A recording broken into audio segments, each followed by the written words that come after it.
All right, so I think depending on who you ask or how you look at it, I've been lucky enough to have been daily driving the 15 Pro Max for the past 2 weeks. I'm sure you guys already know, but it's been sort of under this magnifying glass of whether or not it's worth it to buy, what's good, and what's bad. So today I wanted to share my experience with the 15 Pro Max, what my experience has been over the course of these past 2 weeks. So I think firstly, let's address one of the biggest concerns with the 15 Pro Max, the overheating. Also, I think Apple did release iOS 17.0.3 to help mediate with that.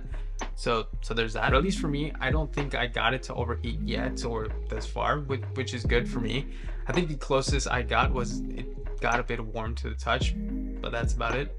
Actually, I lie. I think during my initial setup, it did get fairly hot, but I do think that's due to it running all these setup tasks in the background. Not that I'm trying to justify it in any sort of way, but it was basically that the one time. Also, as far as the feel of the device goes, there is definitely a premium feel to it. I think Apple's choice in materials this year definitely set it apart from any and all competitors. It really honestly caught me off guard to see how light the 15 Pro Max feels in comparison to last year's models. I think these slightly rounded edges make it more comfortable to hold. It also makes it more prone to shattering or cracks. So that being said, let's take a step back and look at another concern: durability. At least for me, I haven't seen any sort of chips or scratches, and that's for me going caseless for some time, throwing it on a case and then going caseless again. And honestly speaking, when you're out and about, you rarely see someone without a case on their phone. Point in case being, slap a case on your phone if you want to keep it as pristine as possible. Pretty simple. Furthermore, a few design changes this year, in my opinion, would make this a fun new upgrade: USBC, 120mm focal range, and the action button.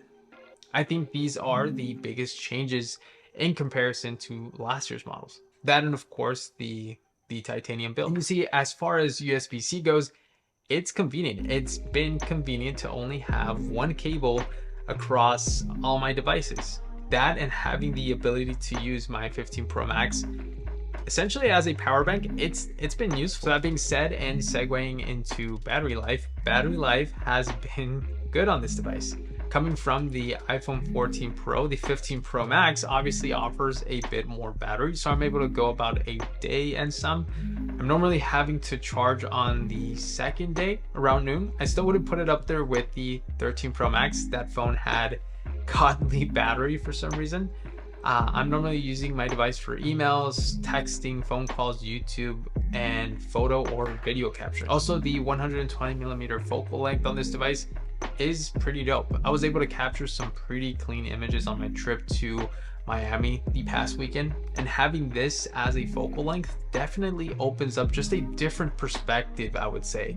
Images are sharp, they're clean. I think this, in combination with ProRes Log, really adds and builds on the whole creative aspect. And even though I wouldn't say that ProRes Log is a consumer-based feature, again, I think it allows us users to get a bit more creative. And finally, the action. I think if used properly, there's a ton of things you can do with this. One of the things I recently and primarily used it for, and I'm still switching back and forth between different commands or actions, but on my trip to Miami, I primarily used it for its camera action. And I think I mostly noticed it in situations where I was using an app and just having the ability to essentially just press and hold the action button to get to the camera without swiping out of the app and finding the camera app again. It adds convenience. There's convenience to that. However, I do feel that Apple can improve on some of its functionality. But again, it's only been 2 weeks with the 15 Pro Max. I think to fully get a better grasp of where battery life performance is going to be, I definitely think more time is needed. However, so far, I've really enjoyed using the Pro Max. I think if viewed as a tool rather than just a smartphone, I think you'll see that it's a pretty decent upgrade. Anyways, I think that's all for now, but stay tuned. I think there's definitely more to say about this device. Thanks a lot for watching, guys. If you guys enjoyed, make sure you hit that like button as well, subscribe, and we'll see you guys on the next one.